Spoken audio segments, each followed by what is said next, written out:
Hello and welcome to Uptown Tonight. We are looking into the future here. It's going to be July 13th when this actually airs. But, we had to get this going. I'm going to be in Williston, and I had to have Chris Hanson on. I've definitely, ever since day one, I've wanted this guy on the podcast, mainly because he is a true musician. And full jealousy here of the stuff that he can do. I dream of being able to do. So, there's been times I actually sat at the piano just trying to figure out how you do all the chording and things like that, and just watching you just do so fluidly. I don't enough gushing over you. Wow, yeah. But, it's July. It's going to be July 13th, and let's see. Last week we played at where were we at again? Oh, yeah, the Moorhead Cruise Night. And it was sponsored by Fix It Forward. They were giving away a car at the same time. And then we had Travis Hopkins came up and did all the DJing on that. But, Sarah, we got some photos of that. There we go. Oh, and then, of course, I always forget about we got to do our little shilling. We are playing Wee Fest on August 3rd. We're up there with LV Shane and Johnny Cochran. I believe that's on the something stage. I always forget the name of that stage, too. So, here we go. And then we have our JoJo Mayer giveaway. Maybe Chris is interested in the JoJo Mayer giveaway. I'm not entirely sure. I know you dabble in drumming. I've seen you do it. But this is a DVD that Peter Niblok and I kind of bonded over a million years ago and all in the Best Buy. And basically, all you have to do is just guess what drum set Peter Niblok bought for his first time, his very first drum set purchase. And Peter Niblok is up there in age, but no one has guessed the correct one. So maybe we'll get Chris a crack at it if he wants to get it or not. If not, just make a guess below on to the chats or wherever else, and if I find it, it's yours. So we'll figure out where you're at. So now we got our photos.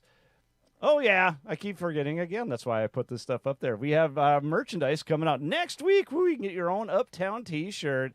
Will be coming out next week, and you can just find us on stage, wherever else. You can also find us at uptownbandfargo.com as well. Next, and there's Zebras. Yes, I had to. But there we are out sideways at the cruise night. So that's our view from up on the stage there. We got to see all the cars. They had a bunch of everything out there, really. Had Porsches even and all that. And there's the car that they're giving away on the side, and all of us up there. And I'm not sure who to credit this photo for, but we kind of made the news a little bit. You got to see me back there chewing gum really loudly. That was about it. So that's what basically we did. And we're doing a wedding tonight, and that's just wedding stuff. So, yeah. But we got to get to Chris. Chris is a lot more interesting than I am. So, how you doing, man? I'm good. Thanks for having me, man. Oh, this is great. This is great. I don't know, it's 8:30 in the morning for those that don't know, so kind of getting our brains put together here. At least I am. I know that for a fact. Not used to actually engaging at this point anymore. So, how we doing? I'm real good, man. Anything fun that's been happening lately, or just normal stuff? Well, there's, it's been pretty normal overall. Okay. The big thing that's tossed in the mix for me this year is I'm getting married in September. Oh, so we're man. on that last Congratulations. on that last 2-month stretch here into the actual wedding. So, but I'm thrilled. It's wonderful. My fiance Sarah is wonderful, and it's great. Sarah. I'm happy. No, it's great. But we need to learn a little bit about the Hanson. Chris, where'd you come from? Why are you here? Why am I here? Yes. Boy, that is the $1 million question, right? Nah, I call Minot my hometown. I lived in a smattering of other small towns in North Dakota prior to that, and if we really want to go all the way back, I was adopted. I was born in South Korea, adopted by my family.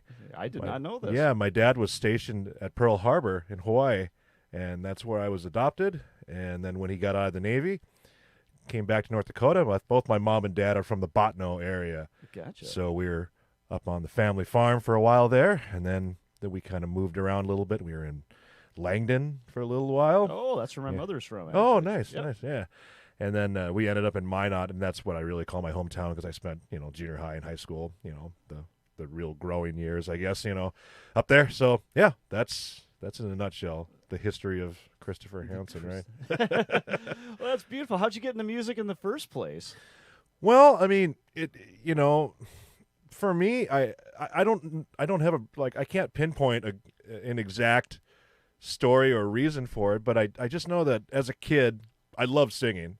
I really did, and I really like singing, and so of course band started in 5th grade in Langdon, and I wanted to play drums, and my mom was not interested in that, I don't believe. She's smart. Yeah, right. I know, huh?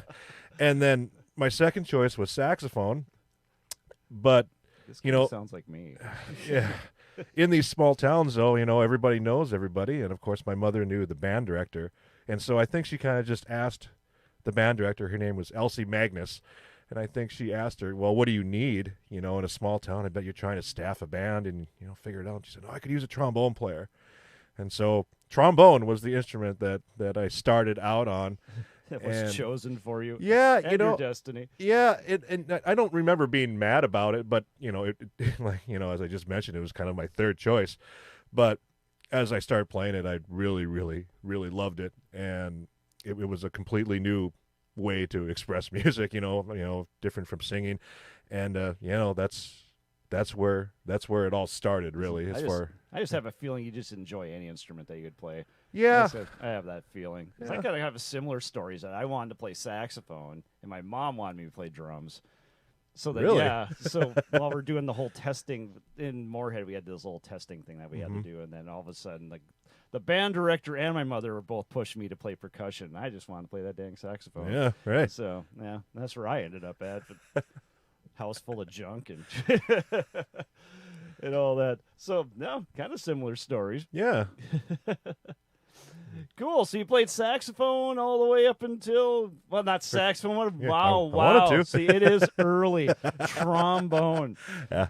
So trombone all the way up through college and all that fun stuff. How'd the piano and all that other stuff start incorporating into there? Well, kind of embarrassingly, I guess I would say, I started playing piano and really considering it and kind of messing around with it because it was a really good way to get girls to like you.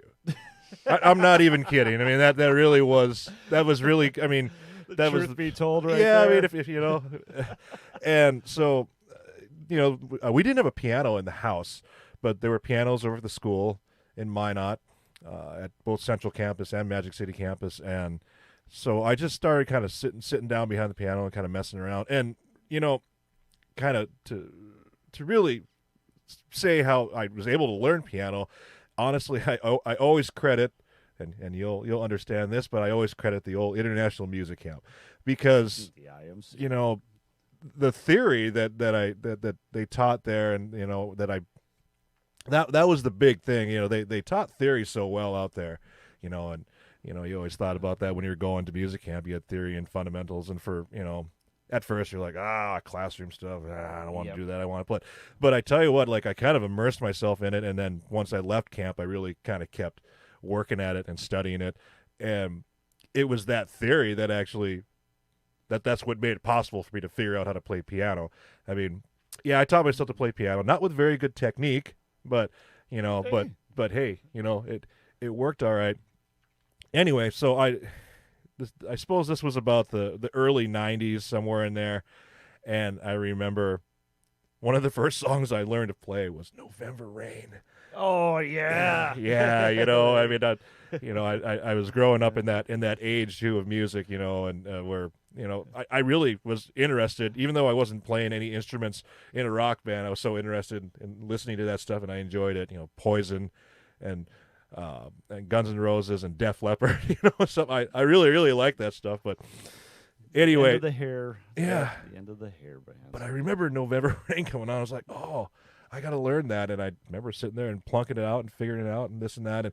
And the theory part that helped me so much was as far as reading changes goes, reading chord changes. That was the biggest part of it, And yeah, but as I started playing piano more and more, I realized I actually really liked it. And it didn't have to just be to get the chicks, or whatever. That worked back in the early 90s too. Oh yeah, I don't know. I wonder if that would work now. I don't know. But Sarah, you're not hearing any of this? Yeah. So yeah, that's the piano story. I mean, I've kept playing it over the years, and really over the last four or 5 years, I've played it so much, especially during the pandemic. You know, that's about the only thing I played. You know, because there were no gigs out there playing for bass or trombone or anything like that. I did a lot of piano work through my church gig. So yeah. Oh, exactly. Yeah. And that's where I get to play with Chris, is at the church thing at the Faith United Methodist Church. Yeah. UMC. I always got to try and remember that acronym. Yep. Mm-hmm. So then, so I get to sit behind him and just sit there and watch him just do the keyboard stuff. And I'm always just amazed. Like, how do you just look at the chord progression and just be able to do that? Plus, you're comping on top of it and everything else. And then you throw in your little fancy little jazz chord just to, just to juice it up a little bit. That's right. Keep it interesting, right? Exactly. No, it makes me, sometimes I sit there at the piano and actually like look at the same the sheet music that you're looking at and try to figure out how you do that. But there again, that's me and my boring stories of piano and all that fun stuff. But no, it's real fun playing with you guys over there at the church. Oh, we love having you, man. Yeah. Oh, it's great. It's great. But so you're playing trombone too, and then you're all into the jazz thing as well. I'm guessing this whole theory thing really helped you along in the jazz. And I'm guessing that you played jazz in high school? I did, yeah. Again, that a lot of this again goes back to the music camp thing. You know, I did the jazz week. I think 5 years in a row. 5 years in a row? Yeah. Wow. They give you a trophy at the end there? I never thought about that. Where's my certificate, right? They should have something for that. Yeah, you know, I was always looking for different, you know, I've liked so many different genres of music over the years, listening, and of course it makes you want to try to, you know, emulate it too. And yeah, jazz was a big one, and I was really influenced by my band directors and everything. Dave Jensen, Rochelle Feldner out there in Minot, they really pushed jazz a lot. I was taking lessons from Joe Almy, who of course used to run the music camp, but he helped me a lot with jazz. Almy Center, yes. You know, so I had a lot of help. Actually, all three of those are trombone players too. Both Rochelle and Dave are trombone you were players. in good as well. hands at that point. Yeah, so I mean, I was being steered in the right direction, that's for sure. But you know, I think with jazz, I mean, I think I was just listening to it and really digging deep and listening to how complex it could get sometimes, you know, and it's such a creative art form and a creative, I mean, not that, I mean, all music is creative, but in jazz, there is so improvisation based. Oh, exactly. You know, and I was intrigued by that. I'm like, okay, yeah, let's run with that. So yeah, jazz was huge, and learning all the things I learned on trombone. I mean, that was really cool. And I think that really like sealed it. I was like, I got to keep playing, you know, whether I do this for a living, you know, primary part of my life, or if I'm just doing this on the side. I was like, I gotta. Oh, so, you just enjoyed the challenge. Yeah. All right, well, bring us something. You got done with high school, you're playing, and then what happened? Well, when I graduated high school, leading the witness. Yeah, right. Where's my attorney? He's sleeping. No, I'm just kidding. So, as far as school goes, you know, I have never been the best student in the world. I mean, I just never loved classroom, this and that and whatever. So I didn't know if I wanted to go to college or not. So, but I got approached by Army recruiters, and I had just seen a couple of the premier military bands play through Minot, and so, you know, they said, "Oh, well, are you interested in maybe taking a look at the Army bands?" And I said, "Well, yeah, maybe." I auditioned for it just to see where I stood, and passed the entrance audition and everything, and kind of made the decision. I said, you know, I don't really want to go to college, but I don't want to just sit around. I think I'll join the military, and you know, so get some college money, have a job, a big boy job right away. You know, maybe do a little bit of growing up. I know that my mother and father appreciated that, and so I joined the military. So I shipped off for basic training in November of .95. I ended up at the Armed Forces School of Music, which is a tri-service school. It was Navy, Marine Corps, and Army at the time. And I did 3.5 months there. It's a 6-month course, or it was a 6-month course. A lot has changed over the last 20-some years in military music, but I did that school. I accelerated out of it, which was crazy, but I was just so immersed in it, and I think that's what really drove it. And then I ended up at Fort Sam Houston, Texas, which is right in the middle of San Antonio. Sam Houston. Yeah, it was with the 323rd Army Band, the Medical Command Band, and it was such a great gig to have because I was playing in a very busy military band, and then there was such a humongous scene outside of the military playing too. Yeah. And that's kind of where bass entered, was when I got there. Oh yes, the bass. I completely gapped that one out. Did you play that too? It's the one I probably play the most now. Yeah.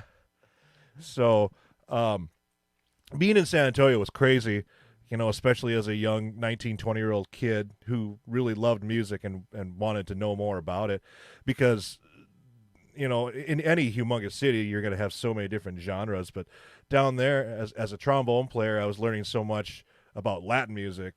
The horn parts in salsa bands and variety Latin bands are just, it's just all horns. It's crazy. And I got to play in a couple bands.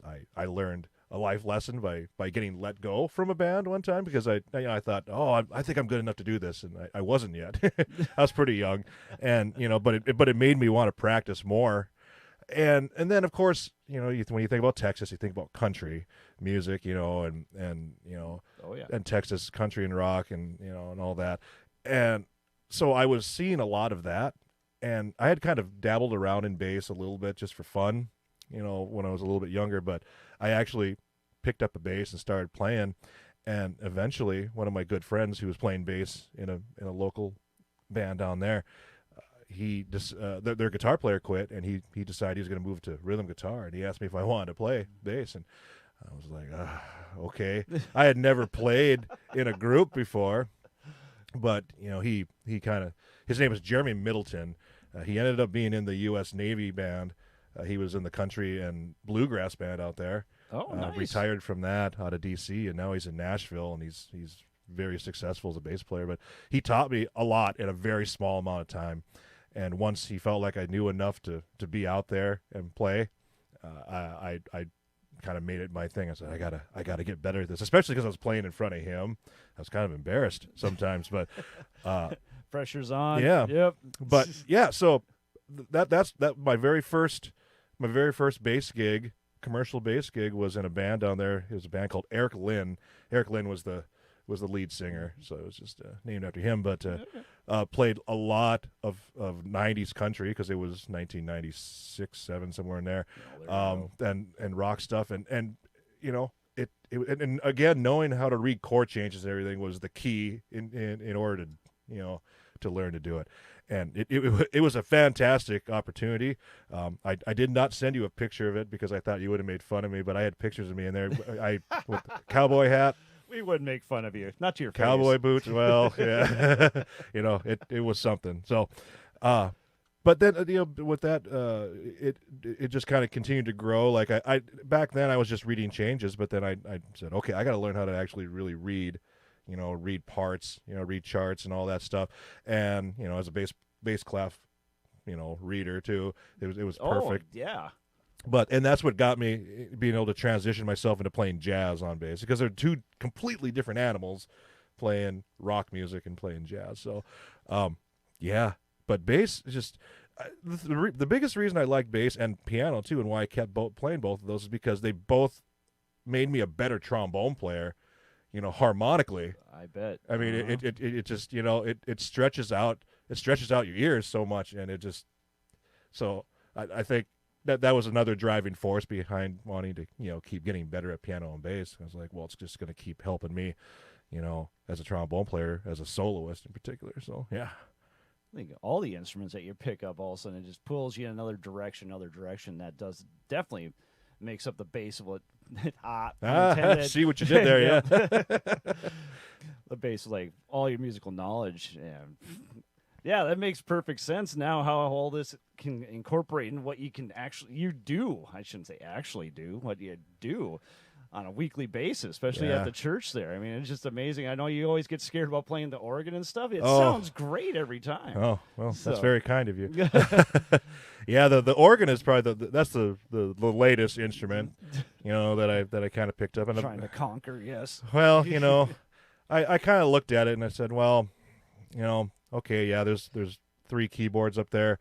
Okay, I've only got 2 hands, so I can I can kind of figure that out. The hardest part about playing organ is the foot pedals. Well, that is still a difficult thing to do, if you're not used to it. And I've talked to different people about it, Al Berg and Chris Gould and stuff, and their advice really is just, well, you just have to get used to it. They there's no hack to like figure out to help on it. But yeah, it's fun to play. I love playing it when there's nobody else in the room up there playing. Oh yeah. But when you're playing during a worship service, you know that some of the people there, they know every hymn, and they're gonna know when there's a mistake. But thankfully, the organ is back behind the congregation, so if they really want to look at me, they got to turn around and look. Too much effort, right? So make it real obvious. Mm-hmm. No, so how long were you in the military for then? Well, I was. Thank you for your service, by the way. Yeah, man. Yeah. Thanks. Yeah, I was on active duty for 4 years in the regular Army, so I got out in November of '99 and moved back to North Dakota. Moved to Fargo. And the big metropolis. Yes. I know. Well, yeah, right. Well, it was kind of funny because prior to moving here, I'd only been here twice. Oh, really? Yeah, it's one of those things about the people that live over on the west side of the state. That east side people. Yeah, they sort of stay there, And so, I moved out here. I went to school for a little while at NDSU, and studied trombone with Kyle Mack, and got some great influence from some of the other jazz guys over there. I think most notably to me, and maybe it'll be a surprise to him to hear me say this, but I think Matt Patnode was one of the bigger influences I had, just Patnode, yep. Listening to his playing and listening to his knowledge and listening to his wonderful comedic material too, Yes. I don't know how much that influenced me, but anyway, did a great deal of learning playing with a lot of the musicians and a lot of the students that were there, and getting some great knowledge from the faculty. Mary Marshall was a big influence over there. That's right. Yeah. Because I had to take some piano lessons, and they kind of looked at me, the regular piano professors who had been there for 35 years or whatever. They watched me play one day, and they're like, "You are a train wreck as far as technique goes." I'm like, "Yeah, I guess so." But they knew that I had a knowledge of changes and reading chord changes and all that. And Mary Marshall was, of course, not only an incredible classical piano player, but a really, really great jazz player, and really a student of reading those changes. So I ended up getting to take lessons with her, and so that was pretty helpful too. But and of course, as I was getting immersed into Fargo, I started doing some playing. The first back when the Fargo Moorhead Jazz Arts Group was still here. I remember that. I got invited into that group in 2003 and played with them for until the group disbanded. So it was about 9 years I got to play with those guys. And then, of course, as a bass player, I said I really want to do something fun and play some bar gigs and this and that, whatever. So I started a horn band, an 8-piece horn band, and we called it Patents Pending. Oh, there we go. Yeah. Yes, I remember Patents Pending. Yeah. I just remember the posters of it. Yep. Yeah. And so it was a horn band, kind of a classic horn band, So we were doing, we were writing charts and arrangements and stuff of other horn band tunes and whatnot. But it was through that band that I met some of my very best friends that I still hold dear to me today, and some of them I still play with too, and some of them I don't play with as much, but they're doing really, really good. You've had one of them on here, Russ Pfaff. Oh yes, Mr. Pfaff. Yeah, just he was him and I were original members of that group, and Patents Pending would eventually become Hell in a Handbasket, a handful of years later, and that's when we had sort of changed our format a little bit. We still had the horns and everything, but we decided to take tunes that didn't have horns on them and arrange them. There you go. And then we added more ska into the mix, and between Patents Pending and Hell in a Handbasket, it ran from 2002 all the way to the end of 2017. So we were always playing, during that time. But just 2002 to 2017. Yeah, 15-year run. It was a pretty long run. I mean, That's nice. Yeah, I mean, we didn't play a lot. I mean, as especially in the later years, because as everybody was getting older, a lot of people were getting married. A lot of people were having Musicians don't kids. grow up. Well, Some do, I guess. it depends on who you ask, I suppose. But so yeah, that was a great run. I mean, but throughout the time, though, I've had the opportunity to play in so many other groups. I played in Trip 40 and Fat Dads out of Wapton. I played with a lot of the local groups out here. I mean, I'm still in the FM Kicks big band. I played with, I played with the opera. I played with, of course now the Saturday morning thing is actually working on my head too here. Yeah, exactly. But I got to play quite a bit with and a lot of different genres of music too. I played in a Beatles tribute band for a while called Mojo Filter, this and that, and I'm still currently playing in a rock quartet cover band called Guys and Dolls. Guys and Dolls. Yeah. Yep, and they're definitely out there. When are they playing again? I don't think we have anything public for a little while here. We're doing a number. This summer we've taken on doing some weddings and doing some private lake gigs and this and that. Got to do those. But there will be shows. Just look us up. But it's a fun group. Married couple. They're the Dolls. So Chris Dahl is the drummer, and his wife is Tara Dahl. She's a fantastic singer. He's an incredible drummer. He's a Fargo South guy. Yeah, we'll have links down below for all that fun stuff too. So yeah, so fun group. And then Corey Lovelace on guitar does great work too. So yeah, I have a great deal of fun with them. Awesome. So we're going to leave you with this question here before we go into the weekly report. But what if a new aspiring musician was coming up and they don't have like all the, I don't know, I guess you kind of just, I don't know if you fell into like the plethora, is that a good word to say, of like all the instruction and everything else that you got between like bass and trombone, being able to do the piano stuff and all that other at the IMC. What would you tell an aspiring musician, like what they might want to focus on in order to make themselves just, a more expansive, more better player? But we'll let you hang on to that and let you think about that for a moment. So this time we're going to go to Cito. I wish you were here, but we'll go to the weekly report. And here we do this mumble jumble. This is all from last week. Blah, blah, blah, blah, blah. All right, we're out of town. We got the Owen Minot Killing Smalls will be there Friday, Saturday, the 15th and 16th. Laughing Sun Brewing in Bismarck, Mandan area, our favorite venue out in the Bismarck, Mandan area. We have Daisy Blue Thursday, Oceanography on Friday, Wildly Appropriate Saturday, and Open Bluegrass Jam on Monday. At the Roadhouse in Lake Park, we got Matt Ockery be rocking the stage on Friday. And then Zorbas, we love Zorbas. At the Park Rapids location, we have Faceful Radio this Friday, the 15th. Heading on out to downtown, we have Dempsey's with the open mic night with Gina Powers on Thursday. Posheen will be hitting the stage on Friday the 15th. At the Aquarium, we have Walker Writer's album release party with Jacqueline Romana Morewood Divine Offering on Thursday the 14th. That is also an all-ages show. The Bismarck Future Living, Rigby, Strap Hanger, and more will be out there on Friday the 15th. Suffering Hour, Nothingness, Aberration Mall, and Throfrost will be there on Saturday the 16th, and then Careful Gaze and Bouquet on Sunday the 17th. So if you have nothing to do on Sunday, hit the Aquarium on Sunday. And then we have DCR, the DrumCon Wrath. They have open mic night with Travis Neros on Thursday the 14th, and then at the VF downtown, Mick Klein will be hitting the stage Friday and Saturday the 15th and 16th.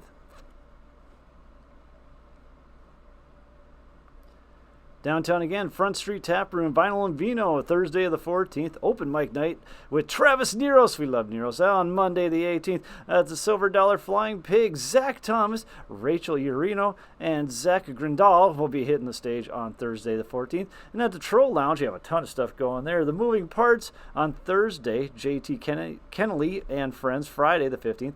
Eric Longnecker on Saturday the 16th. And on Bluegrass Jam, once again, on the east side of State on the 16th. Downtown Acoustic Corner, we have Thursday, July 14th. We have Jim White at the Pub West, Mike Morris at the Spicy Pine West Fargo, Eric Rattan at the Silver Spike in Dilworth, Mick Klein at Hooligans, Rick Adams will be hitting it on the side street, and on Friday the 15th, also Rick Adams will be going to the Moorhead Country Club.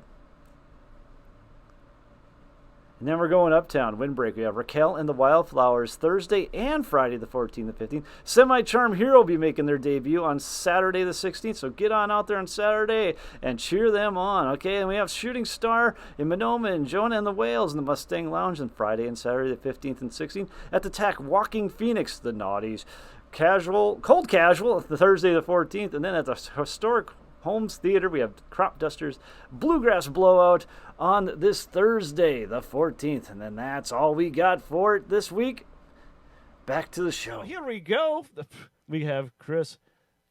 Well, what kind of advice would you give the new aspiring musician?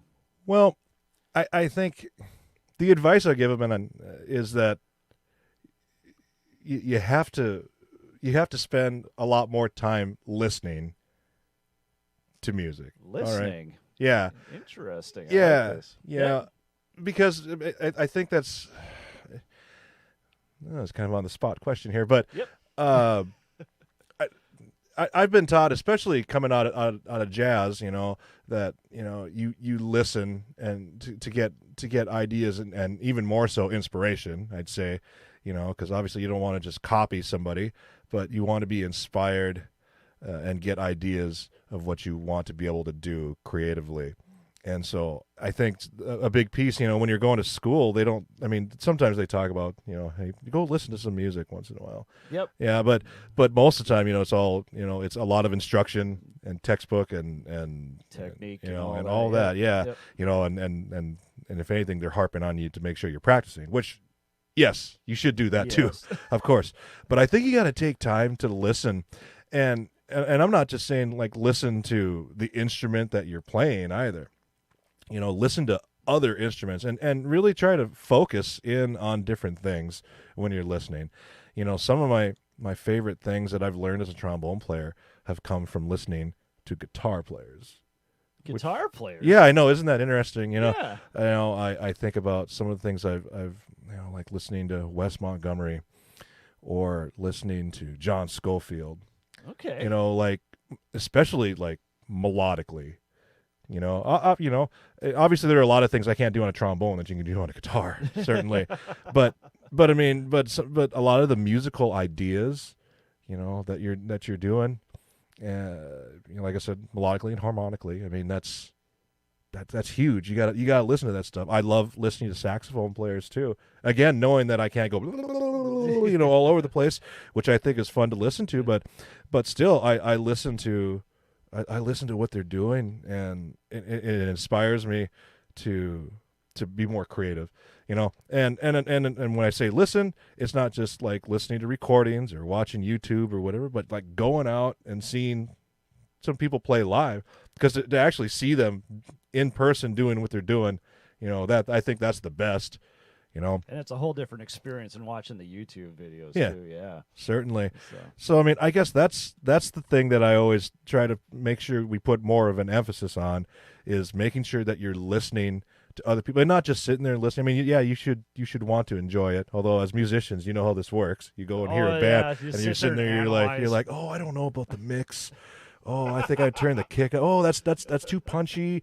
Oh, the bass. Oh, there's too much mid in the. Yeah, I know. It's hard to listen to music sometimes, but sometimes you just gotta sit down to listen and to learn. And what things would you actually like focus on besides like the melodic lines and maybe okay, we're changing keys now. Sure. I guess for me, it kind of depends on what instrument I've got in mind. Yeah, sure. It's because I love. Well, I guess for me, my favorite thing to listen to is and this is a good one because you and I are here, but is to listen to the bass player and the drummer and see how they interact. I think for me, that's one of the first things I'll always notice if I go out and hear a live band. The first thing I'm listening for is like, are those guys in sync? Are those guys? Well, not like the band, but no. Aha! See, maybe I could be the comedian, right? There we go. No, I mean, but really, like, are they jiving together really well? I've been lucky as far as drummers go, and as being a bass player. I haven't played with a lot of other drummers. But like with Russ. Yeah, I played with Russ for years and years and years, and like great drummer. Just certainly we were. Oh, it was the perfect handshake. With Aaron Bedford too. I played with him quite a bit over the years in the military, and you know, I played bass with you just a little bit. Well, Yeah. most of the time I've been playing piano, I guess. But you know, if you can you got to get in tune with your drummer. The drummer's got to get in tune with the bass player. They got to be working together. They do. You know, and if groove is off, it's one of the first things you notice, or I notice when I'm you know, I can. It's funny. It's almost like I feel like I can tell if the drummer and the bass player don't like each other. I'm like, oh boy, they're not working well together. But so you know, as a piano player, you know, I'm listening. I'm listening to the changes that they're playing and listening to how they're progressing between changes and everything, and what their method is, and what kind of creative little things they can do with it. You know, as a bass player, I'm always listening for, you know, for groove to definitely be there, the pocket to be there, but then what they can do on top of it, you know, to make things interesting too. I don't know. And as a trombone player, I'm just listening to the lines. You know? So listen. Yeah, Yeah. definitely set aside time to listen. So I like Absolutely. that. Yeah. Let's get to some of your photos here. I'm completely neglecting that Oh. part here, but yes, we got you onto the bass. See, and how I completely just gapped that out this morning. There you are. Yeah. Where's that at?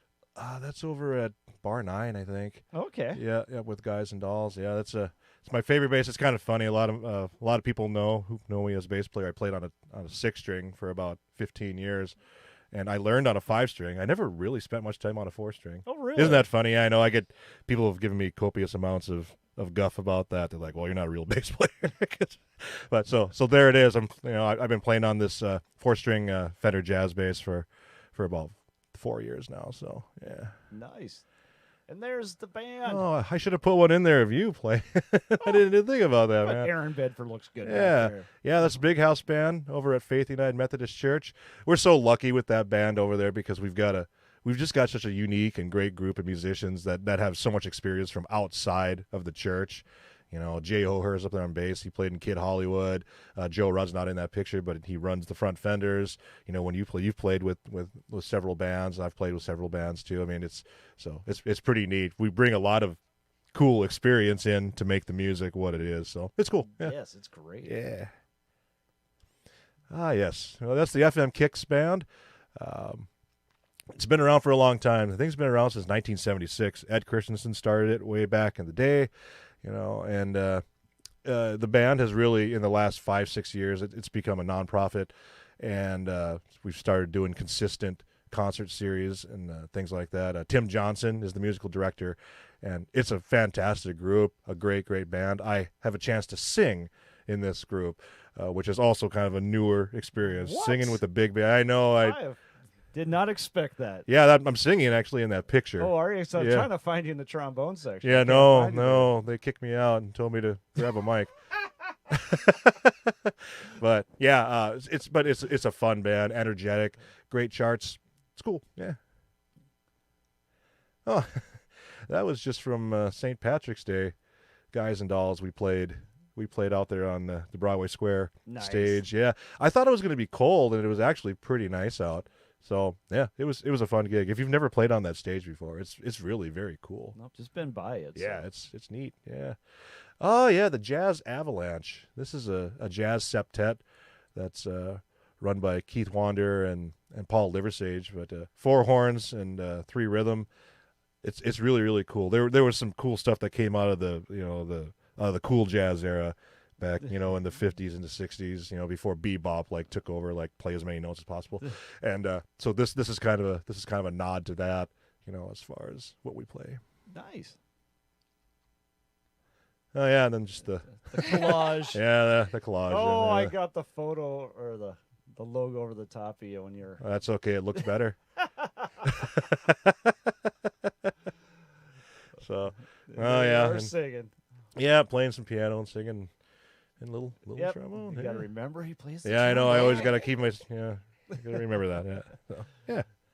There we go. All right, you ready for a little juvenile destruction? We got a good one for boy. you this time. Okay. Sarah over here has been pushing all the buttons for us. Yeah, she picked this one out. So All right. Hit me. here we go.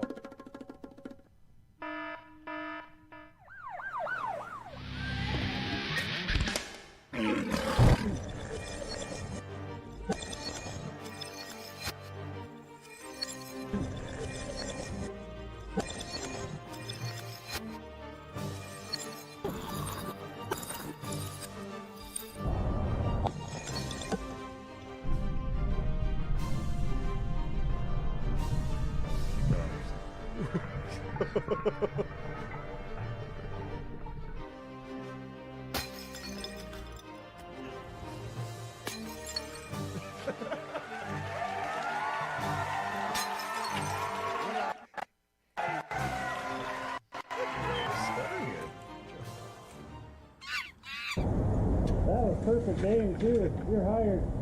We just did a half bathroom remod, so that's definitely one of the fun items we got to throw off the roof there. And I didn't expect it to disintegrate so bad. I was thinking something's gonna fall off of it, but that thing just went apart. So that was a fun one. Yeah, fun one to clean up too, but you probably could still find parts for it. Yeah, but that's all right, because we've been doing this for years over here. Why? Because it's stupid. That's why. Hey. That's basically it. Well, Chris, thanks for being on. Everything else, you got anything that you want to push, promote? What's coming up, or? I think the next big thing will be the FM Kicks Jazz Festival. It's kind of a continuation of a festival I used to run called the Jazz Festival. Yes. I ran it for 25 years, and I handed it over to the FM Kicks band. And, of course, then COVID happened, so that took 1 year out of it. But, anyway, it's over at Island Park, and it is on August 7th? This is the Sunday. Okay. Yeah. But, yeah, so we'll have links down below for all that, too. Yep, so. it'll feature several bands, and it's a really good time. You just got to hope for good weather. So. Excellent. So it's great having you on here. I definitely got to bring you on again, and my voice is starting to fall apart. Interesting.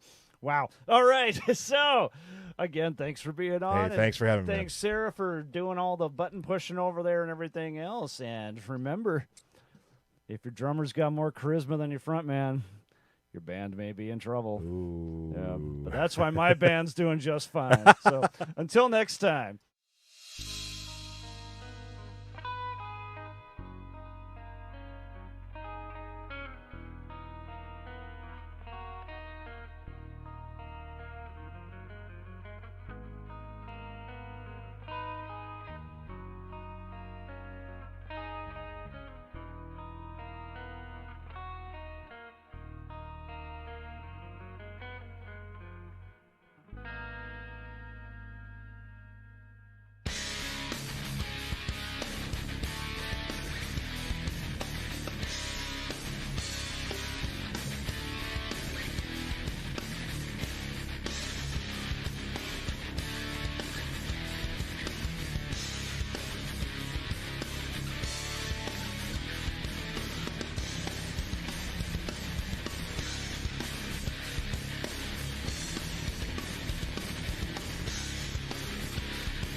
It's just a little baby turtle.